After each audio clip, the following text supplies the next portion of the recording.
Body मंगाई, एक बार तो ये बता दो ये कौन सी बॉडी है, मतलब पहले 66 डाली थी और इसका पूरा परिचय कैसे पता लगा? देखो ये 70वीं डेड बॉडी है पिछले 1.5 साल में। और पिछले कई सालों से, जैसे अमेरिका में हमारा 20 साल से रहना है, हर साल ये तो सुनने में आता था कि भी बर्फ़ से फिसल गया, एक्सीडेंट हो गया जैसे बर्फ़ से फिसल के। लेकिन इतने एक्सीडेंट होना या फिर सोए एक्सपायर हो जाना, जैसे कल 3 दिन पहले एक राजस्थान के बेटे की भी डेड बॉडी लेके आए थे अलवर की, बहरोड का था लड़का, वो सोए एक्सपायर हो गया था। ज़्यादातर जो देखने को मिला है पिछले 1.5 साल में कि हमारे बच्चे घबराए हुए हैं बहुत ज़्यादा। और ज़्यादातर बच्चों से जब पूछते हैं कि भी डर किस बात का है, तो सबको एक ही बात का डर है कि कहीं हमें डिपोर्ट ना कर दिया जाए। तो इस वजह से बेचैनी बहुत ज़्यादा है। तो एक्सीडेंट का कारण भी ज़्यादा यही है। तो मेरी हाथ जोड़ के विनती है अपने परिवारों से, अपने किसान मजदूर परिवारों से कि डरे ना। और मैं अब अमेरिका जाके उनको मिलूंगा 3-4 दिन के बाद। इन सभी को मैं मिलने जा रहा हूँ। और जितने भी लोग वहाँ मुझे मिलना चाहते हैं या पूछना चाहते हैं, मैं अपने छोटे भाई डॉक्टर जसवीर लोहान को भी साथ रखूँगा। न्यूयॉर्क जैसे पहले हम उतरेंगे, उसके बाद इंडियाना, और फिर सैन डिएगो, और उसके बाद फ्रेजनो और सैन फ्रांसिस्को, इन सभी शहरों में जाऊँगा। मेरा जाने का मकसद भी यही है कि हमने कुछ दिन पहले पैदल यात्रा करी थी और हमने एक हवन यज्ञ किया था कि किसी भी तरीके से ये डेथ रुक जाए और हमारे बच्चों का जो डर है वो ख़त्म हो जाए। लेकिन मुझे लगता है कि वहाँ जाके हम बच्चों से मिलना भी पड़ेगा। और मेरा अब यही रहेगा कि मैं इन सब से मिलूं, क्योंकि जैसे आज टिंकू की ये 70वीं डेड बॉडी है। हादसा कैसे हुआ? एक्सीडेंट हुआ तो मेरे को सुरेश भाई ने और डॉक्टर रमन है हमारे भाई, इन्होंने इसके बारे में सबसे पहले मुझे बताया था, फैमिली से मिलवाया था। तो उसके बाद जब फैमिली हमें मिली तो ये बच्चा दूसरी स्टेट में था। तो दूसरी स्टेट में एक्सीडेंट हो गए। फिर जैसे ही हमें पता चला था तो 5 दिन की छुट्टियां थी, तो हम कुछ नहीं कर सकते थे। जैसे ही छुट्टियां खत्म हुई, अगले ही दिन इसका डेथ सर्टिफिकेट बनाकर बाई एयर अपने घर बुला के इसका फिर आगे से हमने कार्रवाई करी थी। और 4 दिन इनका जहाज़ की वजह से थोड़ा सा लेट हुआ था कि जहाज़ वालों का जो है ना पीक टाइम है अभी न्यू ईयर पे, तो मतलब टिकट तो हमें दे दी थी लेकिन वो 12 तारीख की दे रहे थे। तो ये एक था एयरलाइंस जिन्होंने 12 तारीख को सुबह देने के लिए कहा था। कब गए थे जी अमेरिका? 2 साल पहले ही अमेरिका गया था, जैसे परिवार ने, सुरेश भाई ने, डॉक्टर साहब ने बताया मुझे, ये 2 साल पहले गए थे।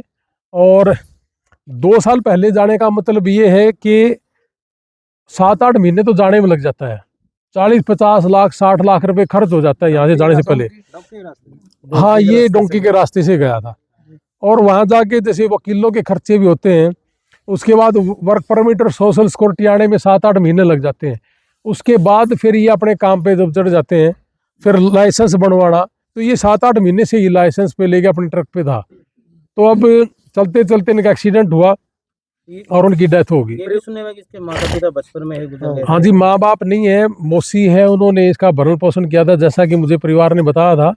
और भाई है एक मौसी का बेटा है, जैसे अभी देखा होगा आपने, वो रो ही रहा था। वो पिछले जब से पता चला तब से लेकर आज तक हर रोज इसका यही बुरा हाल है। लड़के का बहुत ज़्यादा प्यार था परिवार का इनका। और ये हमारे तो परिवार हैं, हम कोई शौक में नहीं गए वहाँ। 1-1 एकड़ रह गया, तो इसलिए हमने ये जो रास्ते हैं, ये मुश्किल रास्ते हैं, इनको अपनाने का हमने जो कोशिश किया, प्रयास किया है। लेकिन मैं तो एक ही बात कहूँगा कि डरे ना, घबराए ना। ज़्यादा से ज़्यादा क्या होगा कि डिपोर्ट कर देंगे, आगे अपना काम धंधा खुद दोबारा कर लेंगे हम। ज़्यादा डर की वजह से, ज़्यादा बेचैनी की वजह से ये सोए जो मरने वाली खबरें हैं अमेरिका के अंदर, इस जवान अवस्था में पहली दफ़ा ज़्यादा हुई। टिंकू का व्यवहार भी बड़ा अच्छा बताया है। टिंकू का जो व्यवहार था अमेरिका के अंदर, जिन के साथ इन्होंने मिलकर काम किया है, मेरा बहुत से लोगों के साथ टेलीफोन पे संपर्क हुआ है। जैसा मेरा जानकार है, मेरे फ्रेजनो में जो मेरा घर था और हॉस्पिटल है, उसके जो पड़ोस में है, उसके पड़ोस वाले का मेरे पास टेलीफोन आया था कि अलवर से हो लड़का, उसके साथ भी ट्रकिंग में इन्होंने काम किया कि बहुत गजब का था। तो इन्होंने बहुत ज़्यादा इज्जत वहाँ अमेरिका में भी कमाई। और गांव में तो आप देख ही रहे हो कि जी इज्जत का आसपास के गांव के रिश्तेदार। परिवार की स्थिति कैसी है? नहीं, परिवार की स्थिति होती तो अमेरिका जाने की जरूरत कहाँ थी। 1/2 एकड़ ज़मीन है। हमने तभी अपील भी करी थी कि भाई अगर इस तरह के हादसे हो जाए, मैं तो सरकार से भी यह अपील कर रहा हूँ कि भाई बहुत से लोग ये लिखते जी क्यों गया था जी, 1/2 एकड़ ज़मीन है इसलिए गया था, कि या तो सरकार प्रोवाइड करवा दे, अच्छा बड़ा लोन कर दे और इनको थोड़ा रिलीफ दे दे। क्योंकि हम किसान मजदूर परिवार, हमें बिजनेस का नहीं पता। अगर हम लोन लेके बिजनेस भी शुरू करते हैं तो 3-4 साल में जब सेट होएगा, उससे पहले ही हमारा कुछ ना कुछ खराबा हो जाता है। तो हमने मुश्किल रास्ते भी इसीलिए अपनाए थे। तो मैं सरकार से ये अपील करूंगा कि एक बच्चे पे लेके आने में 20-25 लाख रुपए लग जाते हैं, तो सरकार इसका थोड़ा सा रास्ता निकाले तो ज़्यादा अच्छा रहेगा। डेथ रेशियो की अगर बात करें तो 2025 में करीब 66 बॉडी तो आपने मंगवाई है। हाँ इसके जी। अलावा बहुत सारे ऐसे भी होंगे जो मंगवा ही नहीं पाए। इससे पहले का रेशियो बहुत सी ऐसी होंगी जी कि जो हमारे संपर्क में नहीं होंगे या दूसरी स्टेटों के होंगे। पहले का रेशियो क्या था जी? जैसे पहले तो यही सुना था कोई सारी साल में कोई 6-7 एक बच्चे, वो भी कि भाई बर्फ से फिसल गया ट्रक, इस तरह की घटनाएं सुनते थे। ये हार्ट फेल की और ये जो सी चलते चलते आराम से चल रहा रही एक्सीडेंट, ये इस तरह से नहीं कभी सुना था। ये सारा का सारा बेचैनी और डर है। तो मेरा तो यही मानना कि ये डरे ना, ट्रम्प के आने के बाद भी कुछ शायद उसके बाद ही ज्यादा हुआ जी। 31 दिसंबर 2025 की बात है, उस समय ये पहला जैसे ज्यादा हुई थी शुरू, और ये 31 दिसंबर 2000 मतलब 1 जनवरी 2026 तक ये इस साल में बहुत ज़्यादा बड़ा आंकड़ा है। मतलब बहुत ज़्यादा आंकड़ा कि ये देखोगे हम भी जैसे अमेरिका के अंदर हैं तो 1-1.5 साल से लगातार घर बैठ के ही रोटियां खा रहे हैं, मतलब अपने काम धंधे बिल्कुल चौपट हो गए वहाँ। तो मैं तो यही कहूँगा कि भाई डरो ना, और मैं अब आने लग रहा हूँ तो अपनी अपनी जितनी समस्याएं हैं वो सारी की सारी मुझे बताएं, मैं छोटे भाई को लेके आऊँगा। और वकीलों के साथ हमारे अच्छे संपर्क हैं और कई डॉक्टरों के साथ भी अच्छे संपर्क हैं। हमारे साथ हमारे बड़े भाई सतवीर गोयत जी भी खड़े, इनका बेटा भी वहाँ डॉक्टर है।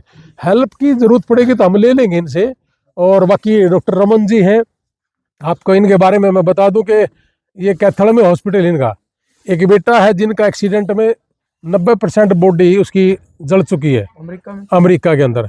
अब मैं जाके उसका दाह संस्कार करूंगा यहाँ कैथल में, कुरुक्षेत्र में, करनाल में। उसका डीएनए टेस्ट के लिए सैंपल लेने के लिए भी सभी डॉक्टरों ने मना कर दिया था। एक अकेले डॉक्टर रमन जी हैं जिन्होंने ये कहा कि मैं सैंपल ले लूँगा और जो होगा देखी जाएगी, कुछ नहीं होता। तो ये जैसे हमारे जो भाई हैं ये सेवा में आगे आए हैं सारे के सारे। ऐसे ही हमारे जो विदेश मंत्रालय में है रणधावा साहब हैं और गौरव हैं, उन्होंने जैसे ही मैंने कहा कि भाई हमारा टिंकू भाई है उसके लिए एक परमिशन के लिए है, नहीं तो 3 दिन लग जाते इस परमिशन में, तो उन्होंने 20 मिनट में परमिशन दे के हमारे को ये कह दिया कि जी परमिशन आ गया, आगे की कार्रवाई शुरू कर दे। तो सारे भाई अब तो लग गए। पहले विदेश मंत्रालय में मुझे 3 दिन लगते थे। ज्यादा प्रेशर डिपोर्ट होने का क्या कारण है? डिपोर्ट होने का ज़्यादा ही प्रेशर है। तो मैं तो यही कहूँगा कि ना डरें, और इतने लंबे तकड़े भाई हैं, कमा लेंगे खा लेंगे, केड़ रहे, जो उसने करना कर लेगा, क्या दिक्कत है जी। सुरेश जी थोड़ा बताओ परिवार। हाँ, सुरेश जी ने मुझे सबसे पहले संपर्क करा था। लुआन साहब का मैं जितना धन्यवाद करूं, क्यों देवीगढ़ और सरगढ़ हमारे दुख सुख साझे हैं, तो मैं लुआन साहब का तहे दिल से और पूरे गांव की तरफ से इतना धन्यवाद करते हैं और परमात्मा से दुआ करते हैं भाई दोनों भाइयों को अच्छा स्वास्थ्य दे। और ये समाजी काम जितने भी हो उसके लुआन साहब आप करें, जहाँ पे नेता मंत्री काम करना छोड़ दे, उस परिवार के लिए आप तो एक भगवान किस्म के फरिश्ता हो। जिस भाई को विदेश से यहाँ पे अपने घर की मिट्टी नसीब हो जाए तो इससे अच्छा तो कुछ हो नहीं सकता। तो मैं सब लुआन साहब अभी विदेश में जा ही रहे हैं, तो जितने भी हमारे गांव गुआंढ देश विदेश से जा रहे हैं तो लुआन साहब से मिलो। किसी के कागजों में कोई दिक्कत है, कोई स्वास्थ्य में दिक्कत है किसी काम के प्रति, तो मैं कहता हूँ भाई लुआन साहब से वहाँ पे मिलना। और लुआन साहब मैं परमात्मा से दुआ करता हूँ ऐसे ही आप समाज का और हमारे जितने बच्चे हैं उनको ठीक मार्गदर्शक दुआओ। भैया से अब परिवार, अब ये रिंकू भाई 4 भाइयों में अकेला कमाने वाला था, तो परिवार के बहुत सारे सपने थे, सारे अधूरे रह गए। तो मैं उनको कहना चाहता हूँ भाई चलो, आप सरकार ने यहाँ पे रोजगार नहीं दिया, अपना परिवार है गांव में, हम अगर सरकार आपको डिपोर्ट भी करती है तो आप यहाँ पे आओ, कोई घबराने की जरूरत नहीं है। ये तो सामाजिक है, हर आदमी कोशिश करता है, तो आपने भी करी। तो मैं एक बार फिर आप सभी को और लुआन साहब का अपने गांव की तरफ से, देवीगढ़ और सरगढ़ की तरफ से इनका बार बार तहे दिल से धन्यवाद करता हूं। फिलहाल परिवार में कौन कौन है? परिवार में ये 3 भाई हैं, 2 बहनें हैं, और माँ बाप तो इनके बचपन में ही चले गए थे, तो सारे भाई मिलजुल के रह रहे थे। और भाई का तो रो रो के, जो तीनों भाई हैं, मेरी तो 10 दिन से बात हो रही है उनसे, ऐसा दिन नहीं हुआ फ़ोन पे ना रोया हो। तो मैं तो परमात्मा से दुआ करूँगा उस रिंकू भाई को शांति। यहाँ ये रिंकू भी रोने लग रहा है। अमेरिका में खुशी राम है, मैं मिला भी नहीं हूँ। वो खुशी राम है अमेरिका में, वो उसका भी यही हाल है, बुरा हाल है उसका। वो इसका साथ अटैचमेंट था। हाँ, परिवार। गाँव का है क्या वो? अच्छा, गाँव का लड़का। हाँ जी।